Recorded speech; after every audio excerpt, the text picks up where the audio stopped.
and I'll just show you a quick video to introduce you to the Catalyzing Change Week, and then we can start.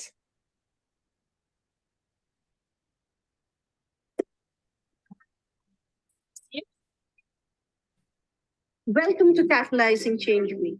This year's Catalyzing Change Week is about solutions from the front lines by social innovators. In 2022, Catalyst 2030 concentrated its efforts on bringing proximate leaders and frontline solutions to the forefront. Collaborations led by members from the Global South produced groundbreaking reports on climate and transforming education, with an emphasis on offering local solutions. We continued our mission to create an enabling environment for social entrepreneurs to flourish by initiating a letter to donors, signed by more than 1,200 social entrepreneurs and innovators. The Catalyst 2030 awards ceremony was spectacular, and the awards themselves welcomed by the private sector, governments, bio multilaterals, and donors. Catalyst 2030 as a movement is disruptive. One of the best things I think that's come out of Catalyst 2030 so far is incredible collaboration across the ecosystem that just didn't exist before Catalyst came into being. The thing I love most about Catalyst is that it's an open movement for social entrepreneurs around the world. I'd encourage anyone who's looking to be more connected with their local communities around social development goals to come along to Catalyzing Change Week. Welcome to Catalyzing Change Week.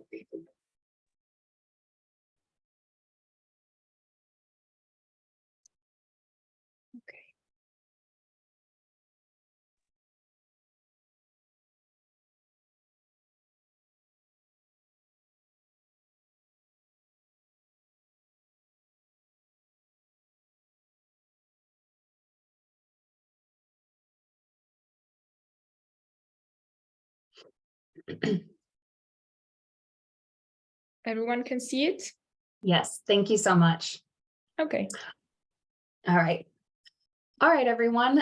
Welcome everyone to our session today. My name is Rachel Landale, and I am from the organization called Aid to Artisans.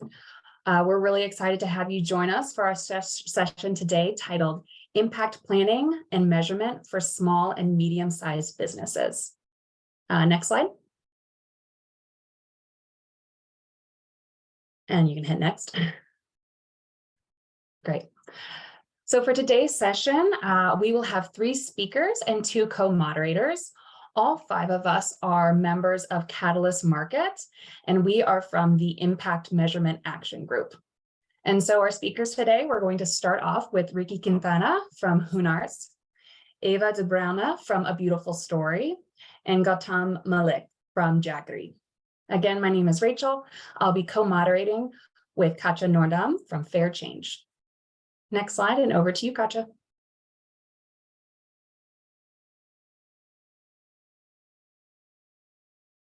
Oh, you're muted.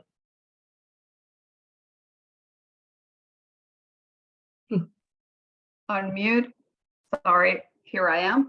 So yeah, thanks, Rachel. Let me briefly run you through the guide you through the contents of this session. We are very happy to be presenting 3 case studies of social enterprises and their experiences with impact measurement. These are enterprises that cover both social impact, people-focused positive impact, as well as planet-focused environmental positive impact. And although they're all 3 from the creative sector, it's important to note that the lessons learned that they will share are applicable to many kinds of enterprises in many sectors.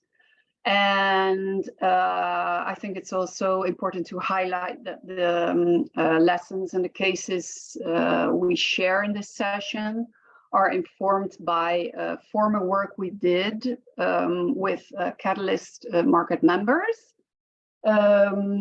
We have developed a toolkit on impact measurement and storytelling.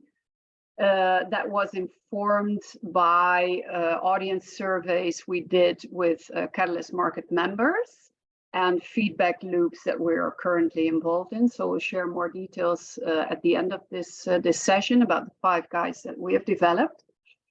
What else can you expect? We will have some audience polls because we like to interact.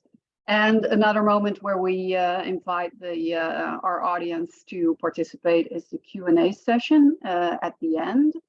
There will be a lot of opportunities if you like to unmute and share your questions with the speaker. So please, please, please hold any questions you have during the 3 presentations of the case studies today, tonight, this morning, wherever you are. Please hold them until the end of our session. You will have we will hand over the microphone to you if you want to ask your questions directly to the speakers. And we will also be sharing the slides, because this is the question we often get with the participants afterwards. And yeah, I think that's the most important things for now. So I would love to hand over the mic to Ricky Quintana, who will present the Hoonarts case study as an example of a small social enterprise with huge impact that is starting out on their journey to measure and share the positive impact they make. So over to you, Ricky. Thank you, Katja. Could you advance the next slide? As Katja said, we're just beginning our measurement journey. So what you'll hear from my case study is mostly a plan that I have developed that we're just starting. Next slide. Just to give you a sense of who we are, Hoonarts Fair Trade is a fair trade micro enterprise working with 4 small artisan groups, about 100 artisans total in Central Asia, and we've been working with these groups for about 8 years now. Our vision is a joyful and equitable world of unity and diversity, and we're committed to building a sustainable US market of fine handcrafted fashion, home decor, and gifts from Central Asia to serve as a bridge to empower our artisan partners and span the cultural divide between these parts of the world. Next slide. For those of you who may not be familiar with Central Asia, if you look at the map on the left, all those colors right about in the middle, you'll see some small countries below, south of Kazakhstan. Those are the countries I work with: Uzbekistan, Tajikistan, and Kyrgyzstan. And you can see the eastern side of that region is very mountainous. That's one of our biggest challenges in working remotely, is the mountainous dispersion of the population of artisans. Next slide. So as Katja said, we're a small enterprise, a 1-person staff, that's me, a limited budget. So how can we effectively organize impact measurement?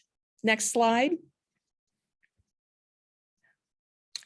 Step 1 is to discard what I discovered are my own limiting assumptions about the process of impact measurement. Next, click. Step 2 was to review models used by other social impact organizations who have a longer history of impact measurement. Next. And step 3 will be to co-create a plan with my artisan partners. Next.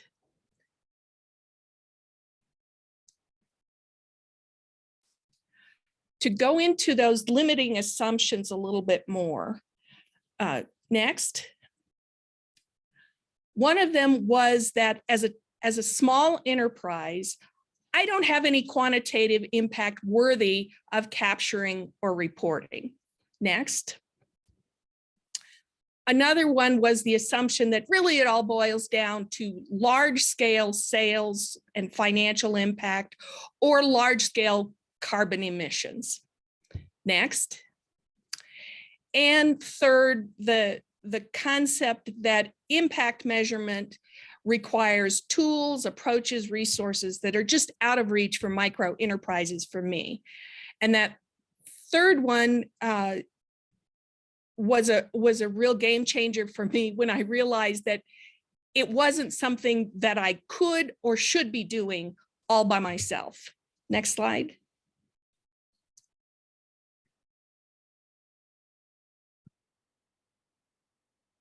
Next, Viola. So the next step was to look at models used by other small social impact organizations. And for Hunarts, I looked at the Aid to Artisans models and Ava's models with a beautiful story to get started. Next. And that in both of those organizations, why don't you click through all of the items on the page, Viola, involve a similarity of products, challenges, and SDG focus as a starting place. Next. And as I said, these were Aid to Artisans and a beautiful story models that I started with. Next.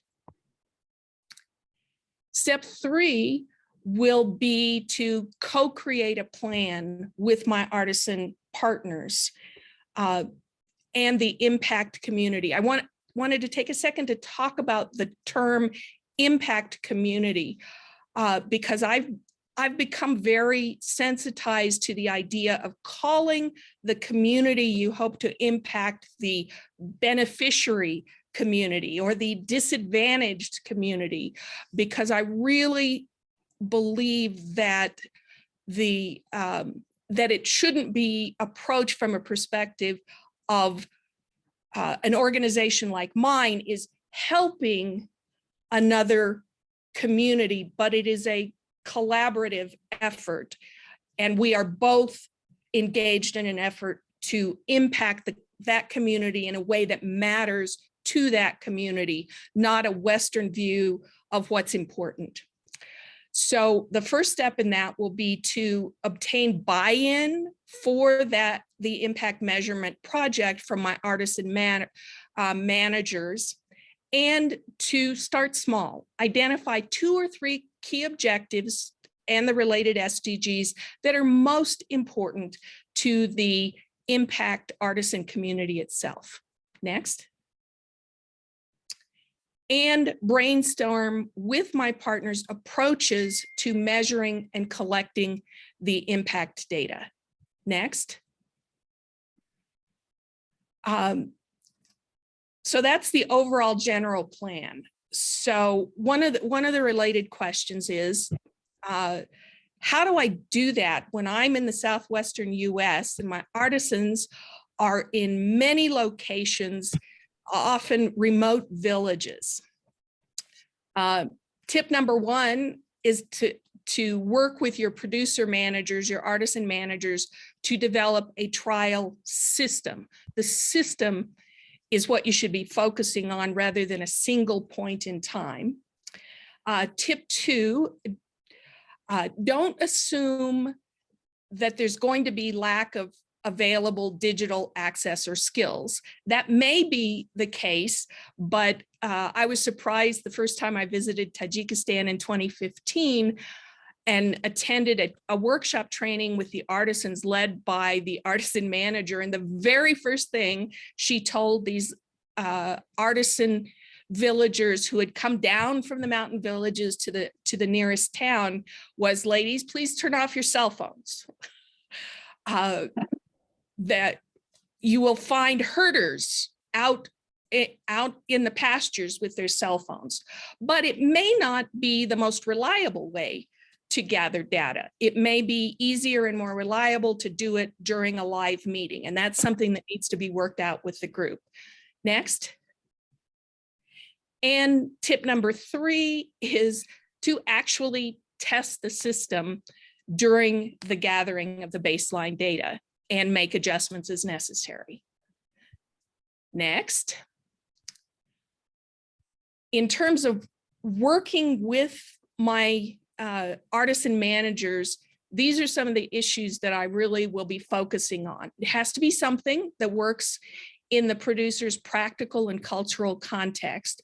For example, many of the rural women aren't allowed to be in small spaces with men that are not in their family, and they work in their homes. So we have to think about, how do we do that then? If we're having a meeting, how do we address that kind of cultural issue?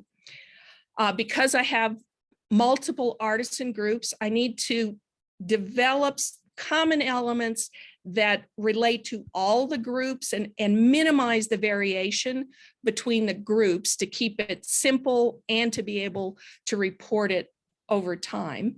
It needs to be something that I can easily repeat on a regular basis to measure progress over time.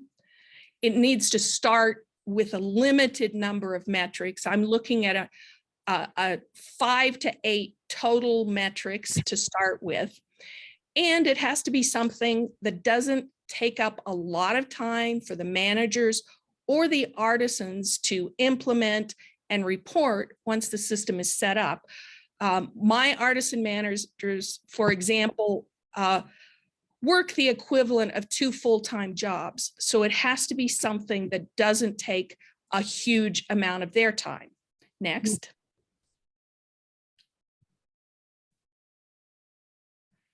And then I have to test the system as we gather the data, assessing, did we actually receive enough data to be meaningful? We know that people tend not to answer surveys. So if we don't get enough response, how do we respond to that? Do we trust the data we receive? Does it look like it's accurate, or is it perhaps what the responders think we want to hear? We want to actually gather accurate data. And then once I get that data, the intent is to report back to the impact community and solicit their input about the results and the system and how we can adjust and move forward and make it more impactful and more meaningful as we go forward. Next. So what kind of metrics? How can we define those metrics? Well, first, I'm looking at referring you back to the first 2 questions we addressed. And then, as I said, define 2 or 3 key objectives and 2 or 3 related metrics for each, and develop those in collaboration with the artisan managers and ultimately with the larger artisan community, so that we're looking at objectives and metrics that actually matter to them, rather than what I, as someone based in the US, might think is most important. For example, I was actually surprised to find, in talking to one of my artisan managers, that she values and her group is very focused on cultural heritage preservation, which is actually as important, or perhaps even more important, than the financial impact from sales. Next. So I have some starting points that will be the basis for discussion with my artisans.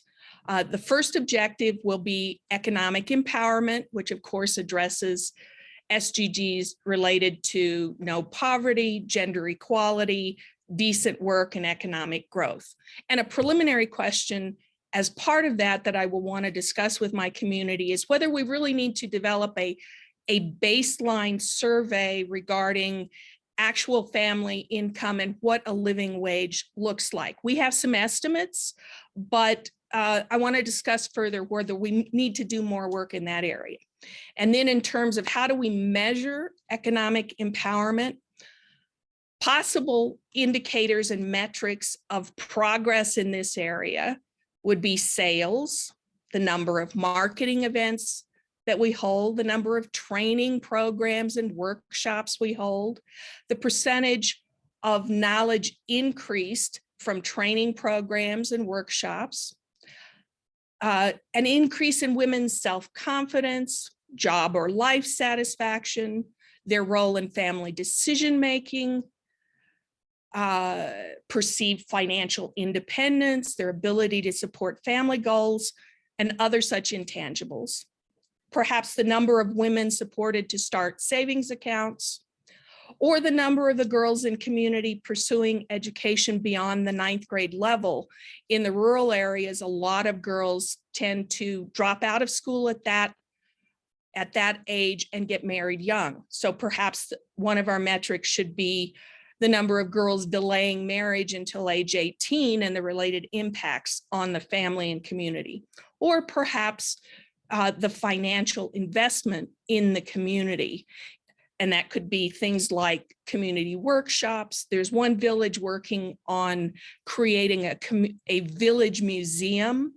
So those are a starting place that I will work on with my artisans. Next. Second objective is that cultural preservation that I mentioned, and some of the possible indicators there, metrics, are the number of products developed with authentic motifs, the number of marketing or exhibition events, which could be virtual or in person, the number of communications that tell the artisan and cultural stories in a newsletter or social media, or perhaps an increase, the percentage increase in artisan knowledge, pride, or sense of well-being around their cultural heritage. But it needs to be something that is both workable and meaningful to the community. And that is my 15-minute warning, and I think we're ready for the poll. Thank you so much, Ricky. Viola, if you could put up the first poll question. So we have a quick poll for you guys to answer. It's not a quiz, but just to get some feedback from you guys. It should all be popping up on your screen now. And so please take, the next 60 seconds to answer the question. Based off your own experience and circumstances, which of the following are likely to help you begin or improve your own impact measurement? Check all that apply. So this will be up for about another 30 seconds or so. And I think we get to see the results live, which is great.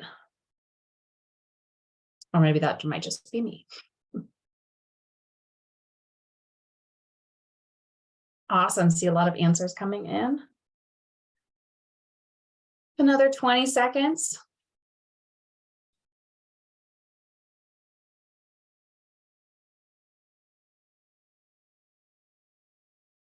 All right.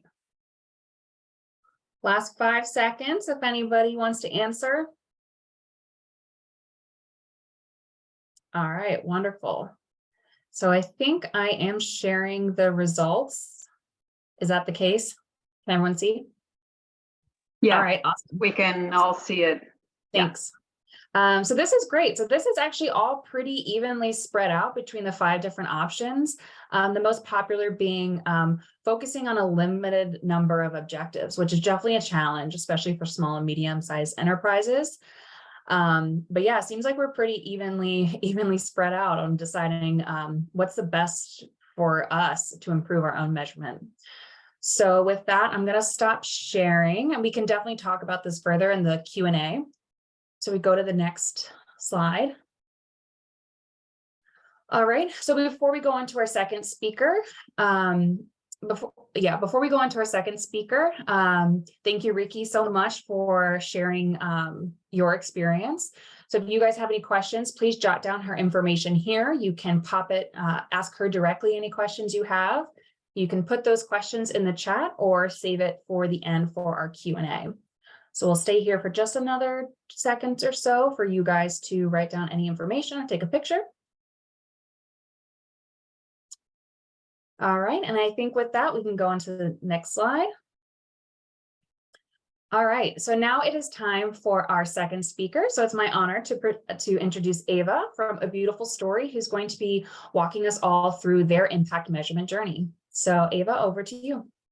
Yes, thank you, Rachel, and thank you everyone for being here. I would like to tell you a little bit about our impact measurement journey. The company A Beautiful Story exists for 16 years. And only since about 6 years, we have been starting to really measure it. So I would like to share some of our learnings of this journey. Next slide, please. So I work at A Beautiful Story, as said, existing for 16 years, and we sell jewelry and gifts that bring luck. That's why we call them lucky tools. And we call them that way because they all have a story, both for the giver, because the gift really tells something to the receiver, but also for the makers, because through their craftsmanship, they can build a life. The vision behind it is that we say we care, we share, and we co-create. We really work together. Although the products are made on the other side of the world, for us, we are based in the Netherlands, and the producers are now in Nepal and India, and we're also starting a project in Tanzania. But still, it feels like we're all together in this, and we say like the artisans are part of us. And our mission is that we believe that every human being has the right to create the most beautiful story out of life. So we hope to facilitate that for all people, buying A Beautiful Story products. Next slide, please. So I wanted to show you a little bit how we present that. On the left side, you see many different faces of our community. We call it a lucky movement because we're all working towards the same goal.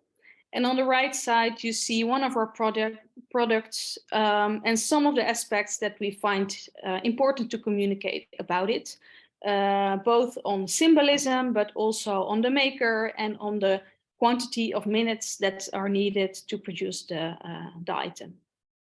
Next slide, please. And here's some more pictures of products that we make. You see some notebooks with a small bracelet around it, but also earrings. And we have also necklaces and other types of products. Next slide, please. So one of the questions that I would like to answer is, if you are a small enterprise with little time, small staff and limited budget, how can you organize impact measurement?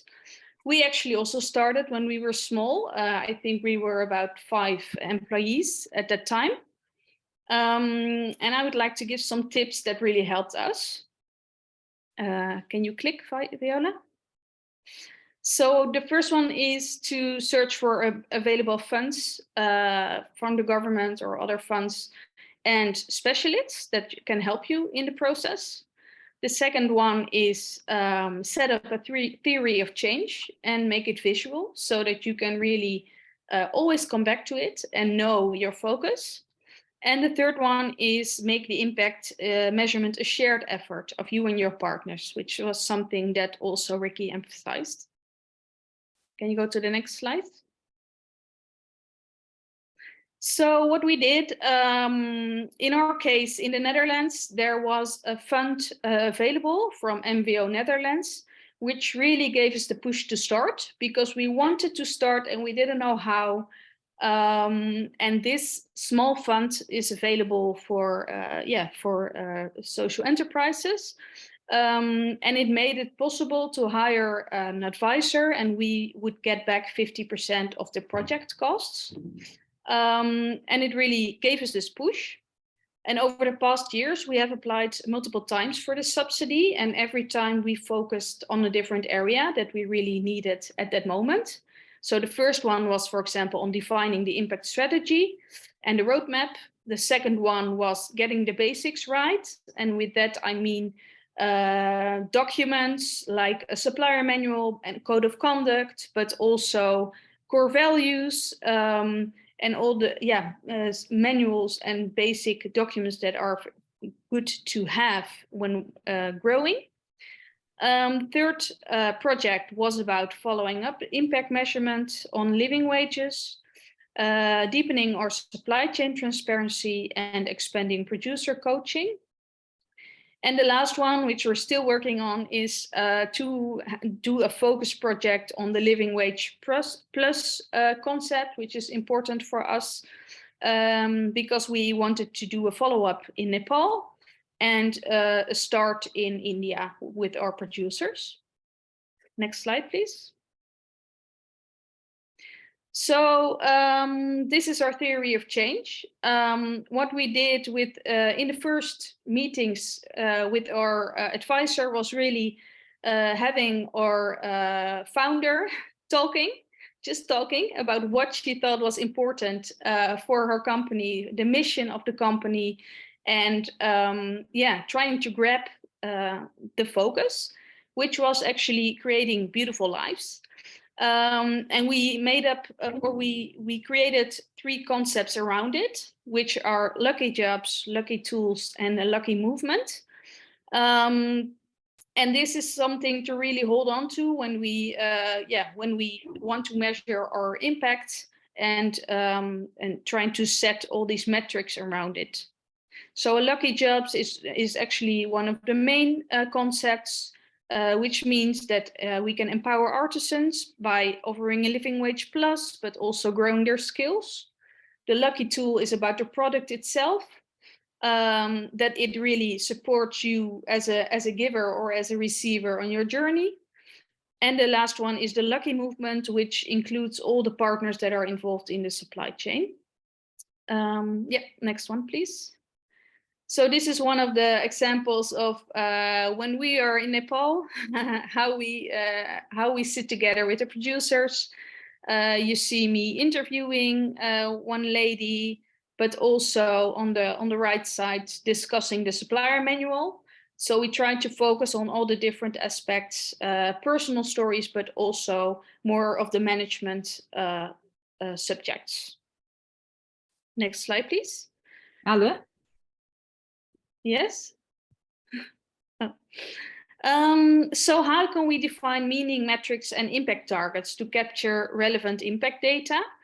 My tips would be to focus on 3 to 5 main impact areas, which in our case are lucky tools, lucky jobs, and the lucky movement, and define a few metrics per area.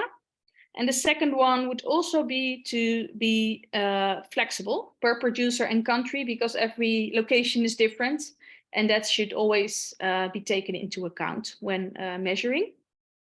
Next slide, please. So what we did when we talk about lucky jobs is we set up a few metrics. Can you click them open, Viola? So really,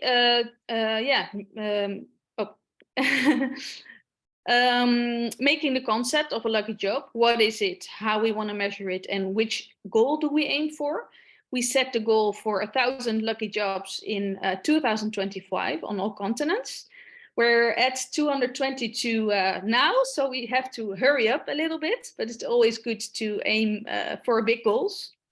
So in this case, we have set some metrics like the quantity of lucky jobs, but also the percentage of makers earning a living wage plus, the percentage of children who can receive quality education, and the percentage of makers with access to financial backups. And those last 2 points are really important for us in the concept of living wage plus.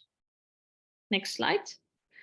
And then we also measure how many lucky jobs we create. And how we do that is by actually taking a look at each product, measure their quantity of minutes of handwork, which in this case for the Together bracelet is 50 minutes.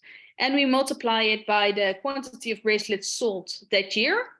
So taking all this into account, it counts for 1.8 full-time lucky jobs in the past year. So if we multiply all the products together, we come to 222 lucky jobs at the moment. So this is the way that we want to be as precise as possible about the lucky jobs that we create. or we support creating. Next slide, please. And for regarding Living Wage Plus, as said, we think it's important for people to receive a living wage, but also a little bit extra, so that people can afford quality education, and so that they can have a safety net for financial emergencies, whether it's in savings or in other financial support systems. But this is what we think is really important. And in the next slide, you can see some of the results. On the bottom, you can see the percentage of people earning a living wage and a living wage plus. So in 2018, it was 80% in Nepal, and in 2022, 88%. So it grew a little bit. Yeah, so we need to follow this up, at least every 2 years, I think, to keep really seeing progress. Next slide, please. And of course, every location is different. So you see a lady from Nepal and a lady from Tanzania, and working in very different areas, in the mining or in the making of the products themselves. So that's really important to take into account, of course, the local circumstances. Next slide.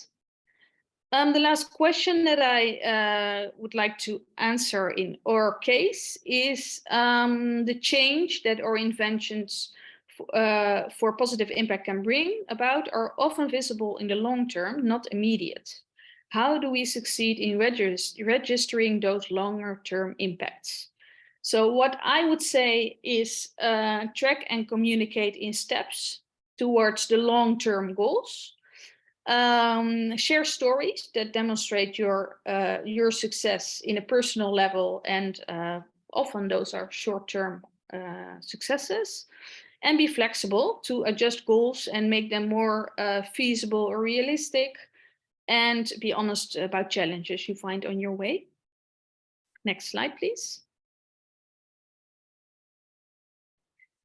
So when tracking and communicating about the improvements towards long-term goals, this can, of course, be done in different ways. It doesn't always have to be an impact report as we do.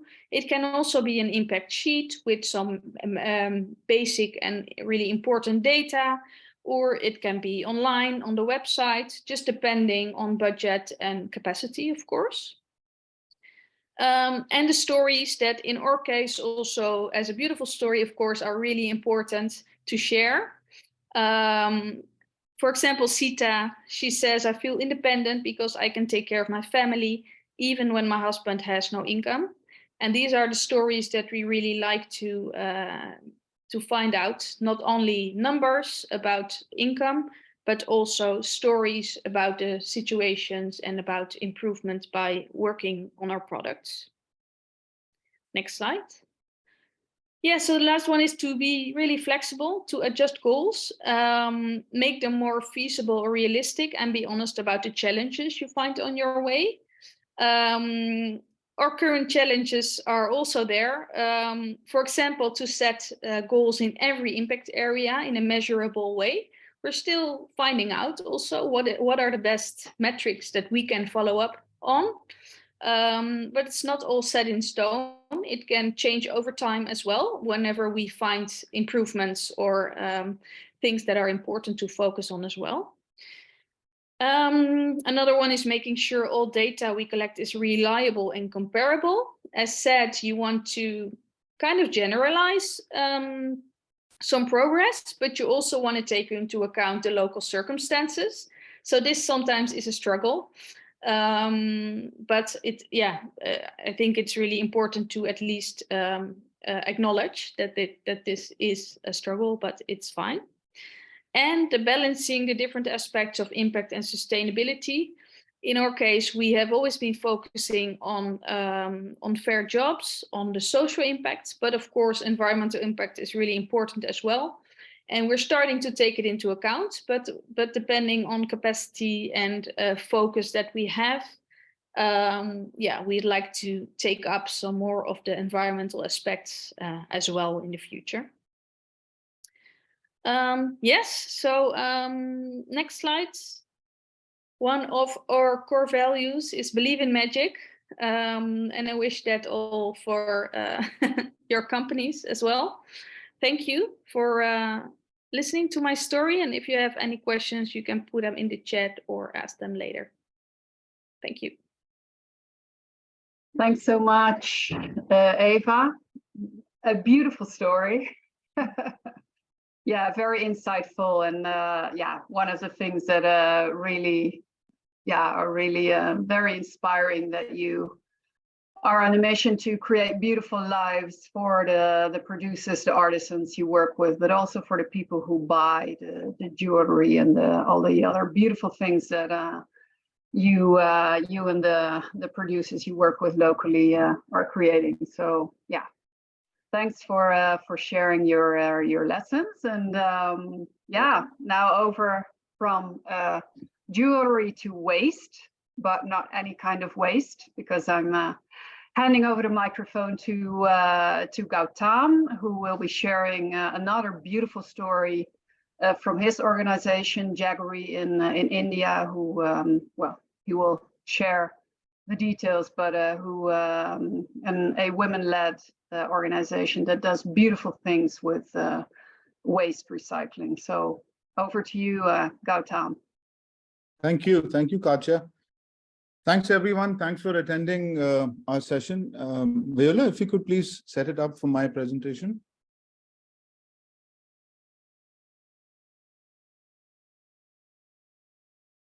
So while that comes up, I'll give you a quick a background of the company. You know, we are a women-led organization, as Katja mentioned. We were founded in 2015. You could go to the next slide. We are based on the circular economy principle of design out of waste. And what we do with our work is we utilize waste as a resource, and creative manufacturing, using these two as powerful tools to bring about social equity, climate action, and economic resilience. You could go to the next slide, please. Our vision is to create a sustainable, equitable, and regenerative future for millions of underserved and bottom of the pyramid artisans around the world. We have started our journey working with artisans in India, in the states of Delhi, Gujarat, Gurgaon, Haryana, Rajasthan, Punjab, and Odisha.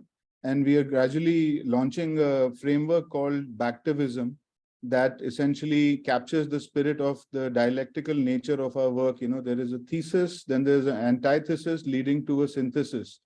So that is currently in the works. And there are a lot of other participants from Catalyst 2030 who one collaborates with in bringing about climate solutions from the global south. And impact measurement is an important part of that story. And while some of the other organizations that presented before us have significantly taken strong strides in the direction of positively measuring impact of their work, Jaggery is also taking small baby steps, and we have our own framework that we are trying to develop. And I would like to showcase that to you later in the presentation. You could please go to the next slide. So as specified in the vision, the mission is essentially the tactical format in which we are going to be carrying out the vision statement. So one of the key areas that I identified earlier and specified was climate solutions, and transforming waste into high quality sustainable products that empower these underserved communities through job creation and economic resilience. So we are working in the space of creating circular jobs for the bottom of the pyramid communities in India. Next, please.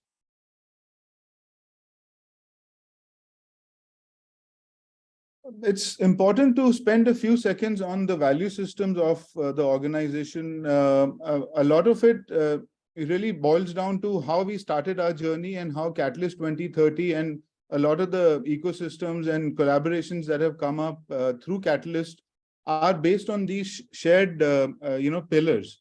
And for us, sustainability empowerment, innovation, collaboration, and responsibility are these key pillars that we've identified, around which we create different programs and projects to help meet our organization's goals. So if you could please go to the next slide. This brings us to the team slide of the organization. We are a very small organization, an SME based out of Gurgaon, and it's essentially an offspring of a family trust that we had started in 2013 that got transitioned into Meaningful Design Foundation. And Meaningful Design Foundation's flagship project is Jaggery. So a lot of people think of me and attach the name Jaggery automatically to it, but it's an initiative of a sort of a larger organization called Meaningful Design Foundation that works in 3 pillars essentially. One is product innovation, through which we have our Jaggery initiative. Then we have an ecosystem building initiative called the Great Reset, and followed by a media and a consultancy arm called Earth Fighting For. Next, please.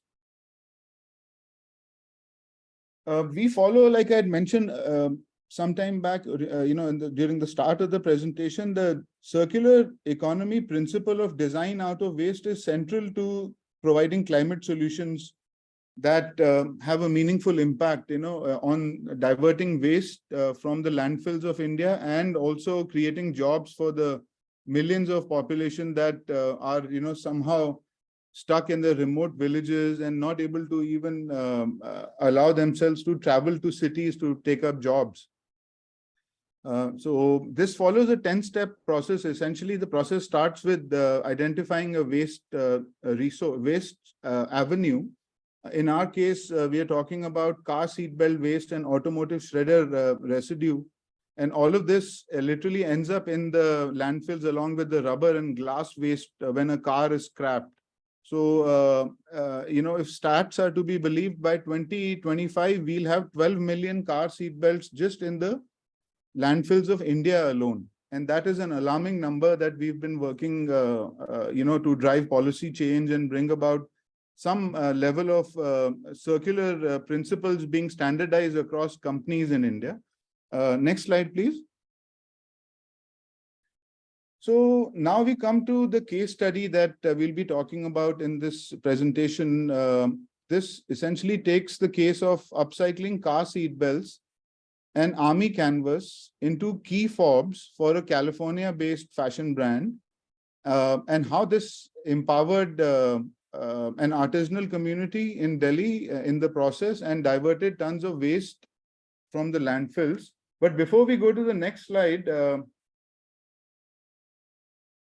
I'd just like to make a, quote Robert McNamara.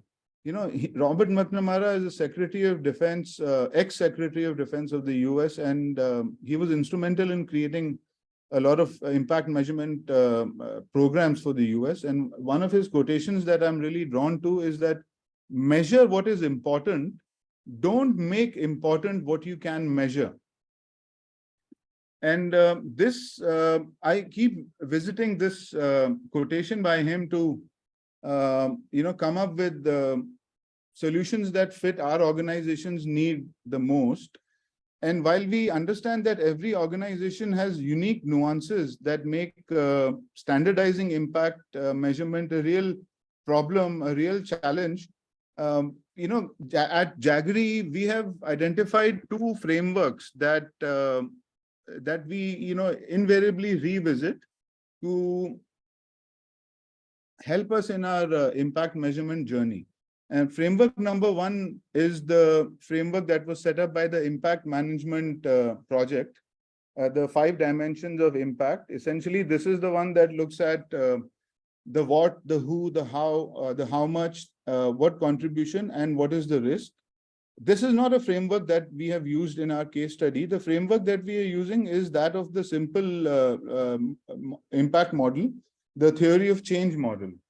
And I'll talk about that in a little bit. But before developing an effective impact measurement strategy, it's essential for any organization to track the progress towards its goals and demonstrate its impact to its stakeholders, be it a customer, be it a funder, be it your fellow colleagues, and demonstrate it in a clear and concise manner.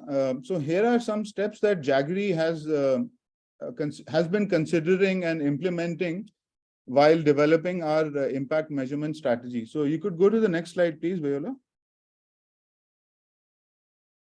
So like I mentioned, first and foremost is a theory of change, and this is an important aspect that helps us understand what is it that is required from the organization's inputs levels, and what are the activities that one would have to conduct, and then come up with some assumptions and expected results, like outputs, outcomes, and what is the foreseeable impact.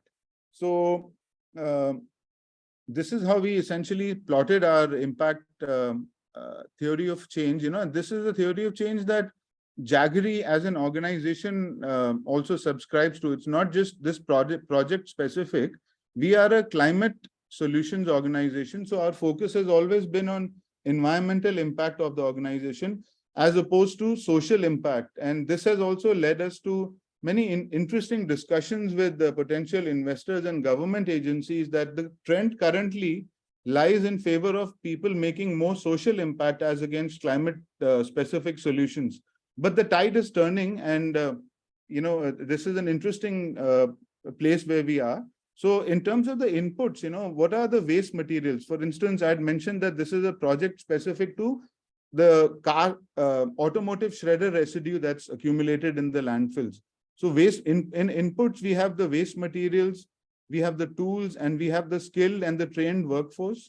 In activities, we have how do we go ahead and go about rescuing the waste materials. Then an important aspect of design out of waste is the cleaning component. You can't use pre-loved materials and you would new materials. You have to go through cleaning and disinfecting them for further production, and partnering with other organizations to help us with the capacity building. For instance, in the case of some of the villages where we work in semi-rural settlements within the center of the city, it's tough. One of the participants earlier mentioned that gender roles are specified in India and in the global south. So it becomes uncomfortable for a lot of women to congregate in spaces that already have a domination of the male working staff. So these kind of activities help us set up those kind of parameters. In the outputs, we have eco-modern products. Our clear differentiator is the international quality fit and finish, and the unexpected use of industrial materials to create commuter bags, for instance. That's one of the products that we offer. We also do home decor, we do camping gear, and we are gradually gravitating towards launching our first fashion collection as well. Then outcomes. This is something that is very important because this will help set up the impact metrics that you'll have. So the goals of the project will have a direct implication on the impact metrics and how do you measure them. So it's important to plot these out. And eventually we have the impact column. This is in climate specific social enterprises, reducing textile waste and reducing the carbon emissions from scrapyards, leading to a more sustainable environment. This is kind of like the keystone for all climate specific projects around the world. Sustainable livelihoods created for underserved communities. This is somewhat of a dialectical offering. 1 + 1 = 3. Okay, we've diverted waste, but we've also managed to create, let's say for the project that we're currently looking at, 2,400 hours of jobs for these underserved communities. And eventually, the whole idea is to push for adoption of circular economy principles across the board by policymakers, by government agencies, by civil society, up until the time that we have standardized notions and standardized understandings and definitions of these models we will continue to kind of adapt and come up with innovative solutions that are more context aware in the given case of any particular country. So you could go to the next slide, please. So impact metrics, we have job creation. This is measured in hours. The number of hours of employment created by a project for the community. It's a direct measure of a project's contribution to SDG 8, decent work and economic growth. So after we've set up the goals, we jump into the identifying what are the key performance indicators and what are the tools that we will use to measure the metrics. Number 2 is waste diversion. This is measured in kilograms in our case. And number 3 is car seat belts measured in meters. After this, you could go to the next slide, please.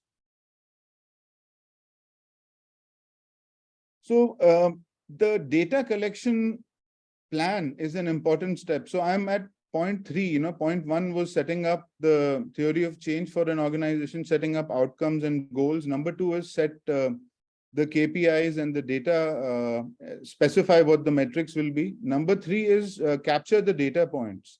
And to develop a data capturing strategy, one could deploy different kinds of tools that are available today. We've in our organization, we rely simply on Google, the ensemble of tools that Google has. So we use Google Sheets and to capture different kinds of data points like total number of keychains produced, number of estimated meters of seatbelt saved, keychain consumption per meter, average use of seatbelt per keychain, actual size of seatbelt used in the keychain in centimeters, and average water consumption per meter of seatbelt washed.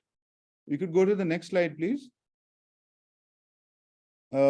After, establishing a baseline, Jaggery essentially has established the KPIs over a period of time, and these KPIs also change. For instance, if somebody wants to calculate the number of hours that were created, jobs created by gender, then that is something that can be implemented mid-project also. But a baseline has been set, and we try and stick to that. We've set our targets. Number 5 is to set targets. So we've set up our targets as specified in the early framework, and these should be. So now we can go to the next slide, please. After this, after reporting the data points, we will have to evaluate the data in order to understand and communicate this with the different stakeholders, and what was the progress that was made towards the KPI and impact goals regularly. This could involve using a dashboard or a scorecard to track progress, conducting regular evaluations of the impact of its work, and use consistent feedback from all stakeholders to inform decision making. And number 7, the point that we have is that communicating clearly what was captured is important. So giving people open access to all the documents that are being used to record the data becomes central to communicating transparently, so that so that one minimizes the opportunity to fudge data. And in the context of the case study that I'm presenting, 147 kg of CO2, the equivalent of that was reduced. In terms of the reduced water usage, because assuming that we have a water footprint of 15,000 liters per kg of cotton at an average emissions factor of 0.8 kg per CO2 equivalent in India, the project's reduced water usage during the cleaning process really made a significant impact. So this design out of waste principle, where we used 0.5 liters of water for 1 meter of seat belt, resulted in 504 kg of CO2 equivalent reduced, and overall 651 kg of CO2 equivalent was reduced in the project. And with this, I think I'm about to finish my presentation. If we could just go to the next slide. So thanks again for attending the session. And if you have any questions, please email us or send them in the chat. And you could also get in touch with Catalyst Catalyst Secretariat, and they'll route your questions to us. Back to you, Rachel. Thank you so much, Gautam. All right, so we have another poll for you guys. So Viola, if you could start that one.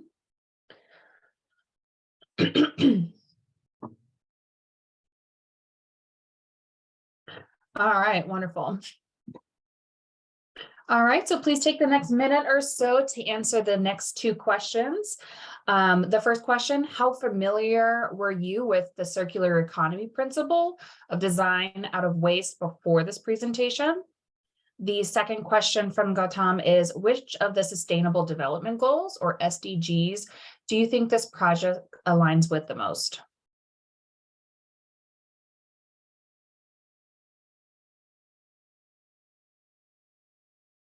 We'll just leave that out for a couple seconds. Yes. 15 more seconds to go.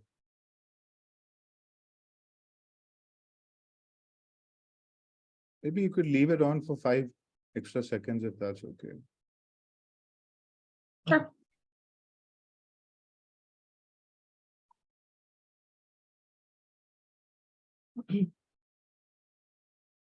All right, any last answers? All right, we're gonna end the poll and let me share the results. Okay, I don't know if you guys can see, but it seems that for the most part of the 5 people who responded, we're familiar or somewhat familiar with the circular economy principle of design. And then Gautam, I don't know if you can see. Okay, hold on. I can see just the 2 questions, not the third or just the first 2 questions. Okay, I think we might need to scroll down. I'm Scroll scrolling down. disabled, okay, got it, got it. Okay, great. For the second question about which of the SDGs, top answer was decent work with economic growth, and of course, sustainable production and consumption. The third question, how likely are you to choose eco-modern products 40%. made from upcycled materials over products that are made from new materials? More people are on the likely side. On a scale of 1 to 5, how interested are you in learning more about the impact of waste reduction? Unfortunately, Gautam, I can't see that results. For the for question number 5? 4. 4 is 40% answered, and I can't seem to glean the results. Here on, we had 40% answered, 2 out of 5. Okay, got it, got it. 40% on a scale of 1:5. So okay. Okay, and then a larger majority of the group said they would be willing to pay a premium price for eco-modern products that are made from upcycled materials. All right, so I will stop sharing. All right, so with that, we're ending the presentations. What I'd like to do is move us over to the question and answers session of this. We have about 25 minutes. As you heard from a lot of the speakers today, especially for small and medium-sized enterprises, measuring and maintaining your impact isn't something that happens overnight. To quote Desmond Tutu, it's the only way to eat an elephant is a bite at a time. So it doesn't happen overnight. You got to do it piece by piece. And a lot of us here, the speakers, got to where we are of measuring our impact by, discussing, either looking at other organizations to see what they're doing to exchange ideas, discussing amongst one another. So we'd really love to hear any questions that you guys have, either from the chat, or we can ask you, or you guys can unmute yourself. So with that, Viola, I think we can stop sharing the PowerPoint. We can come back during the last 5 minutes. And what I will do is I will spotlight the— There is a question in the chat from Goku. Yes. Yeah. Shall I take it from here, Rachel?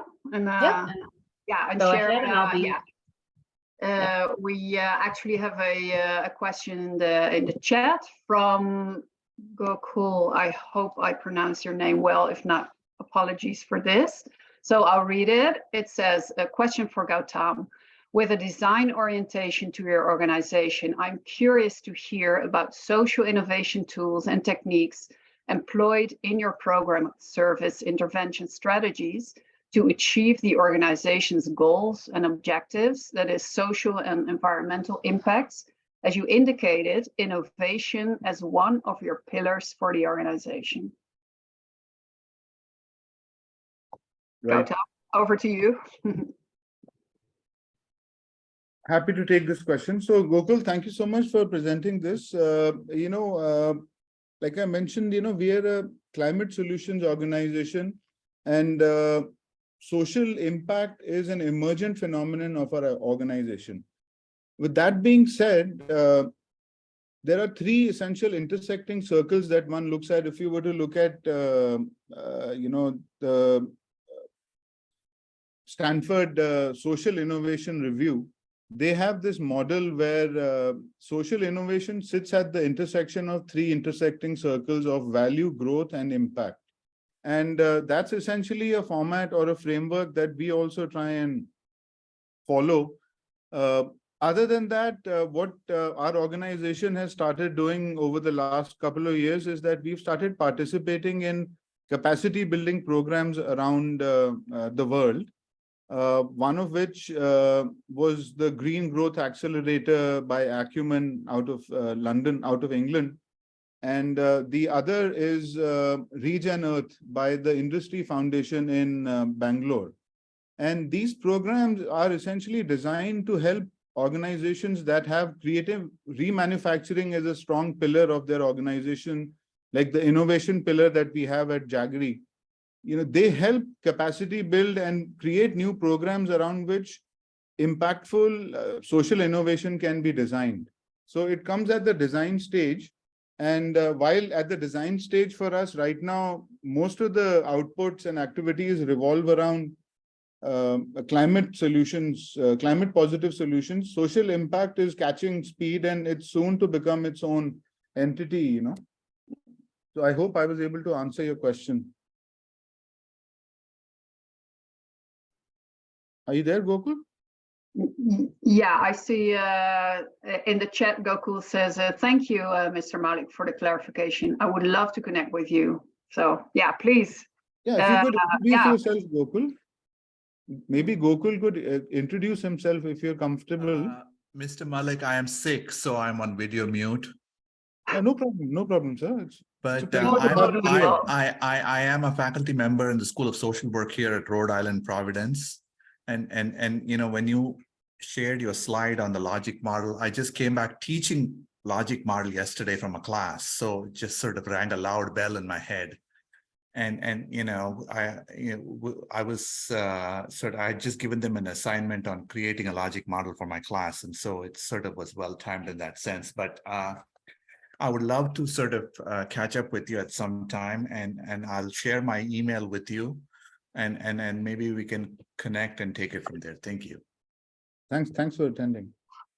Yeah, please. And on that last note about connecting, I see that Rachel is sharing our emails, some of our emails in the chat. So please, this is also an opportunity to connect. And if any questions or comments or suggestions you have are not being addressed in this session, please reach out to us, and we'll be happy to continue the conversations. So I saw another question popping up in the chat from Mike Reed, Agros Ventures USA. I don't know if you want to ask your question. Yeah, shall we unmute you, Mike, and you can ask your question yourself? Happy to. Please go ahead. Sometimes impact, if it is possible to convert to dollars or the currency of the country, can be very powerful. And I was trying to do a quick calculation based on Gautam's 651 kilograms CO2 reduction.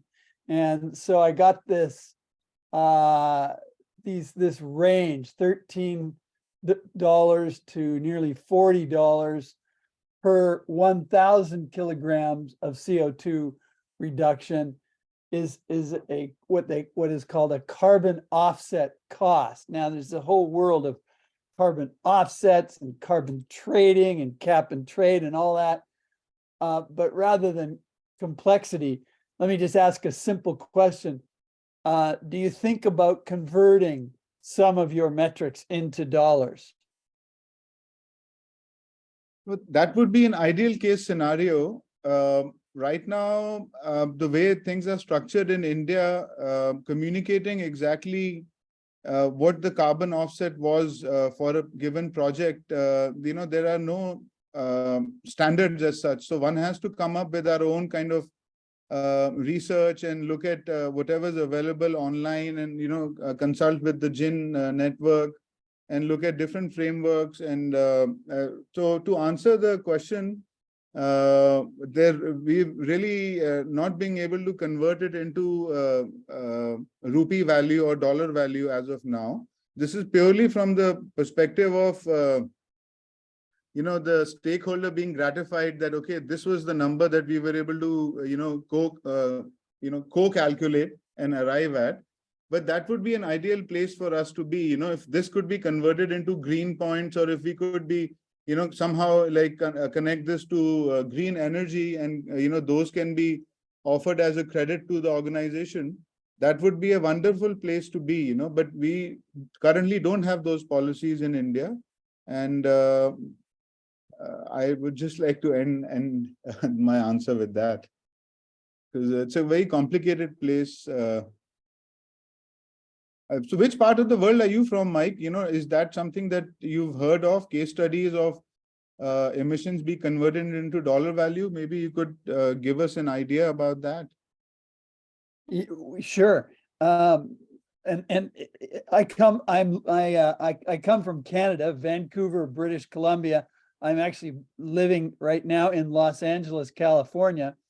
But let me share in the chat. There's actually an equation. Your equation is not only is there a dollar value associated with reducing carbon, but you're also generating, these folks are generating income when they sell, the items that they make.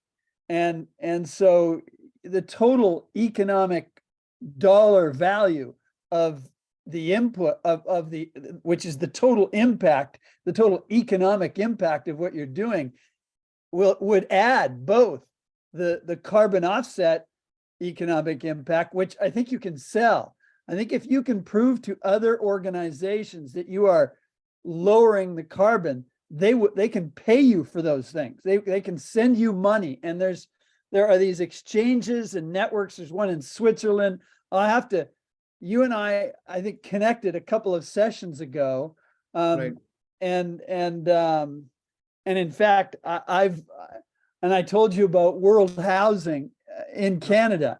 And I've actually, during this session, I've been sending a text to the founder of World Housing. He happens to be a friend of mine. What they've done in 8 or 9 years is created housing in areas right next to garbage dumps in some of the world's worst garbage dump areas. And so those people could be a huge army of workers for you. They could. And so I've asked Pete Dupuis is the founder of that group. And so his army of families, not only do they would get a house, they would get income, and you could add up all that income and you could add that to the carbon offsets that you might be able to sell those carbon offsets to somebody on an exchange. Just want to tell you more, and we can dive into that in more detail. So there's a whole really exciting economic impact that you could, whole equation here that is a possibility for you. Thank you so much. I'm definitely gonna connect with you after. And lovely. Thanks so Yeah. much for the example. Wonderful. Thanks so much, Mike. I think I'm looking at Rachel, but I think we have room for another question or maybe suggestion, or maybe one of the other participants likes to share his or her impact measurement experience, which would also be very helpful. I don't know if anybody else in the audience would like to share a question or grab the mic and share their experience. If Hi. please, Hi. yes. Yeah, Hi. I'm Bhavini Parikh from Banco Janko. I am into the textile upcycling. We convert the pre-consumer textile into the different product by empowering the women in the channels. So here, when we were talking, I agree with so many points for what the Gautam said. So in India, there is not any certifications or anything is available for the upcycling things. And as Mike said, it can be converted into the dollars and all that things, but it is a big challenge. Still, there is no any compliances. Just now, we are in a very, I can say that India is in a very initial stage. They do not have at least the GST compliances for the manufacturer, for the grassroots level, the waste collectors, or so many things, So there is a many challenges for these things. And impact measurement, we are also doing impact measurement, but yeah, manually. We how much carbon emission saved, and how much textile saved from the landfill. So we have saved more than 268 tons of the textiles going to the landfill. And per garments, how much water is required for dyeing and all that things. Accordingly, we convert it manually, and we maintain all the data manually. So how many women are generating the income, how much fabrics are made from the scraps, and there is a lots of the variation in the impact measurement itself. Because I'm talking about the textiles, right? So in the textile itself, there is a variations in the textile quality, quantity, its compositions, its thickness, and so many things. So still we have it is a great learning. I'm looking for lots of learning from all of you, and thank you so much. Sorry, I was muted. Thank you so much. Thanks for sharing. Is there anybody else from the audience who likes to take the mic and ask a question, maybe to Ricky or Eva about their presentations, their organizations, Hoenarts Fair Trade, or A Beautiful Story? Yeah, I just want to say to Ricky and Eva, excellent presentation. Loved your comments. And I want to say there's research, and I just put a link up there that says, it's a study that says consumers are willing to pay 30% more for fair trade products. And it depends on what kind of a fair trade product it is. But that study is one of several studies. And when we looked at this, there was a range.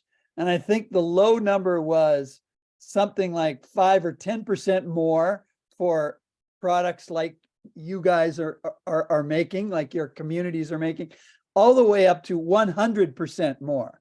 And so it depends on the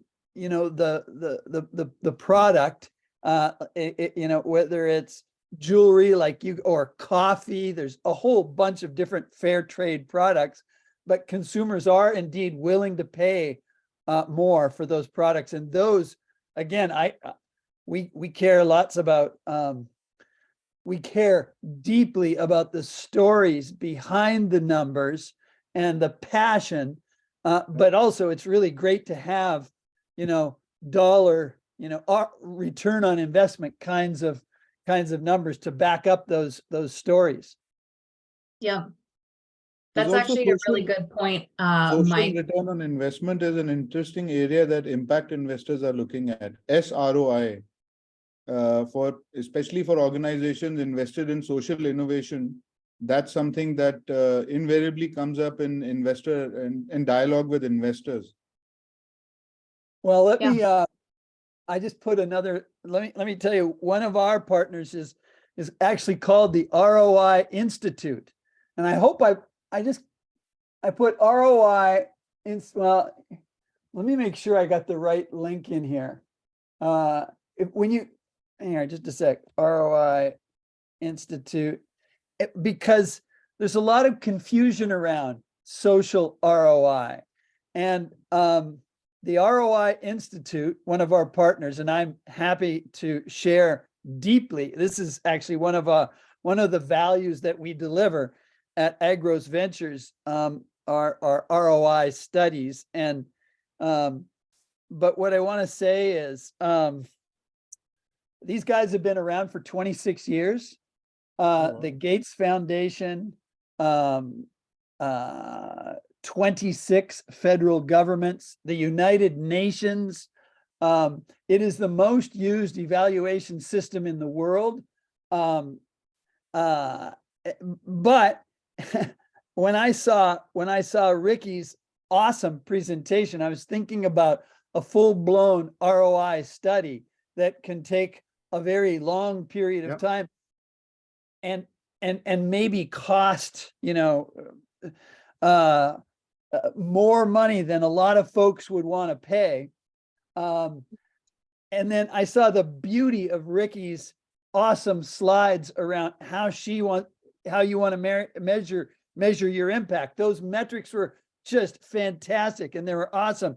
And then I'm Gautam, you talked about the Stanford Social Innovation Review, and there is Right. this book edited by Neil Malhotra called I think it's Frontiers in Social Innovation, and it is and Neil Malhotra talks from Stanford. He is the director of the Center for Social Innovation at the Stanford Graduate School of Business, and he says that you really need to build impact measurement into your product and service from the beginning so that there is no additional cost, so that you don't come back and do it. And that's what you are all doing. That's what you are all doing, which is really phenomenal. But this ROI Institute helps you to, it's a six, and there's a book, actually, brand new book. It's called Show the Value of What You Do. And here, just a second here. Show the value of what you do. Make sure. Yeah. Here it is. You will love this book. It's brand new. It's just been published by these guys.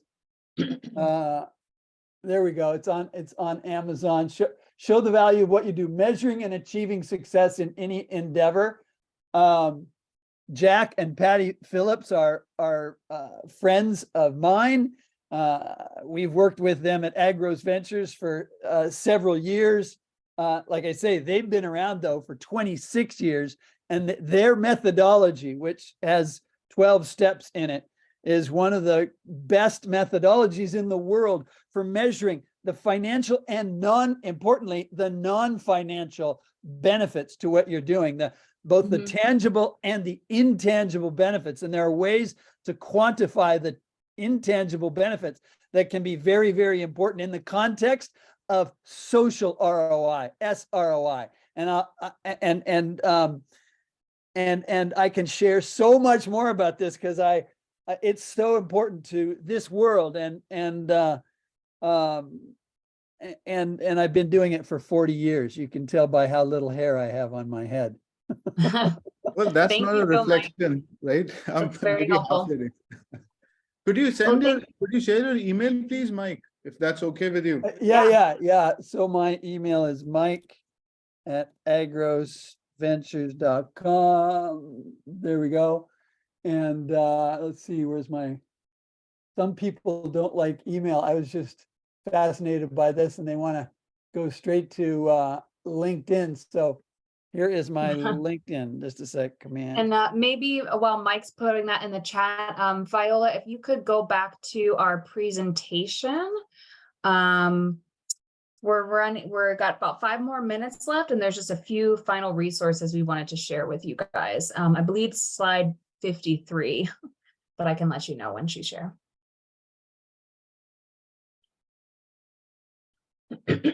While she's getting to slide 53, a quick question for Ava, since we have both focused on involving our producer communities in the process, and you're much farther along the line than I am.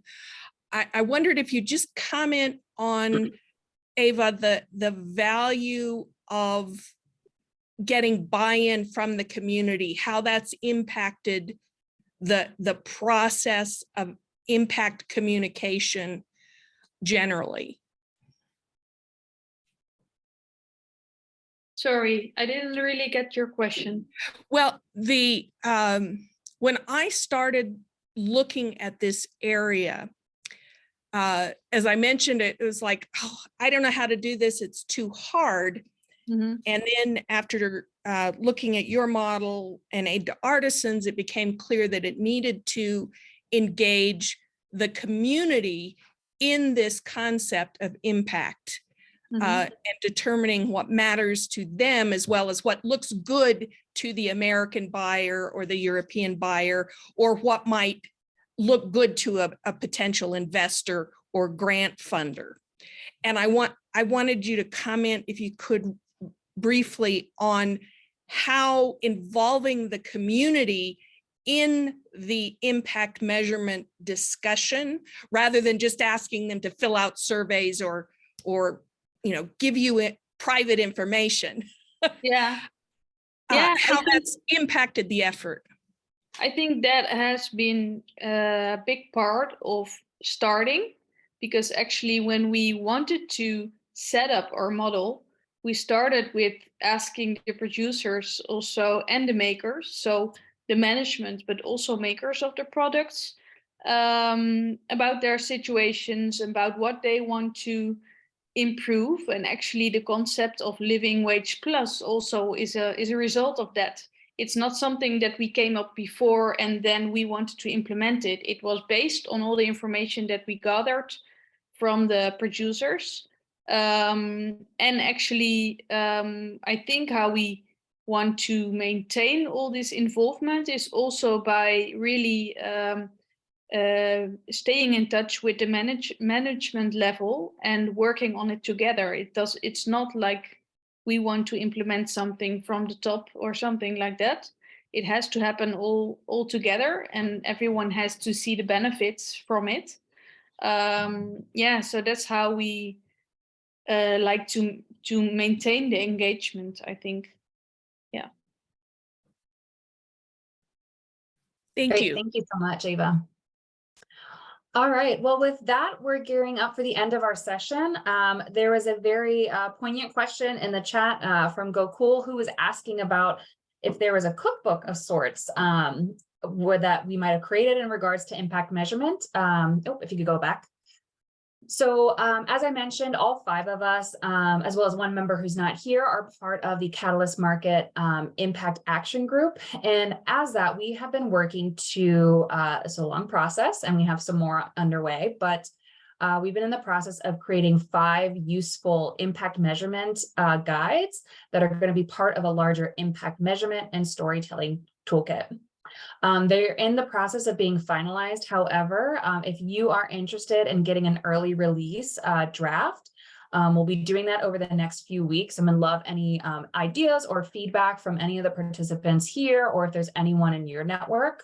We ask that you just email the individual authors, and then we can provide the guide as well as any feedback forms. So these are some of the ones that these are the guide topics that we started with. Again, this is going to be a multi-step process, but these first 5 are impact storytelling with photography and video guides. The second one is learn how to choose the best authentic stories to engage your intended audience. The third is how to measure and manage your impact. The fourth is ethical storytelling principles for positive impact. And then the fifth is marketing fundamentals, which kind of builds off of the photography and video guide. And so all of these are meant to be really useful step-by-step tools, particularly keeping in mind the audience of small and medium size enterprises or organizations where you might not have an entire impact measurement department.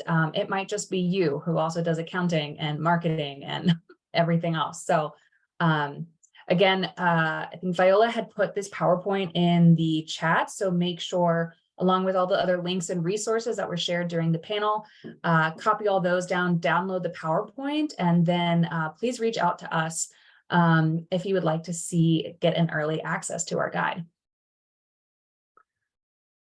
And I think with that, we can go on to the last slide. And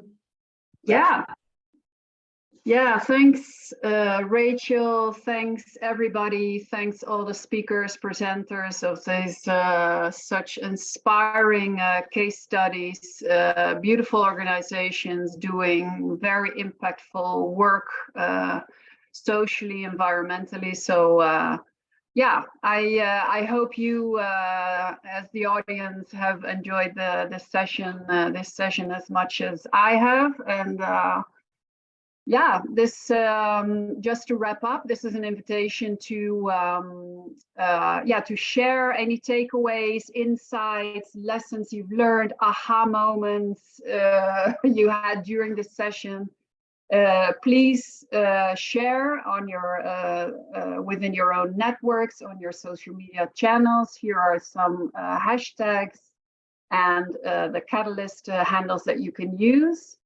And again, yeah, reiterating, you can contact us, the authors of the Storytelling and Impact Measurement Toolkit guides, and the presenters of the case studies. You can contact us directly, and yeah, we would love to be to stay in touch. So thanks very much, and yeah, wishing you all a nice rest of the evening, rest of the day, rest of the morning, maybe wherever you are based. And yeah, that's it for me.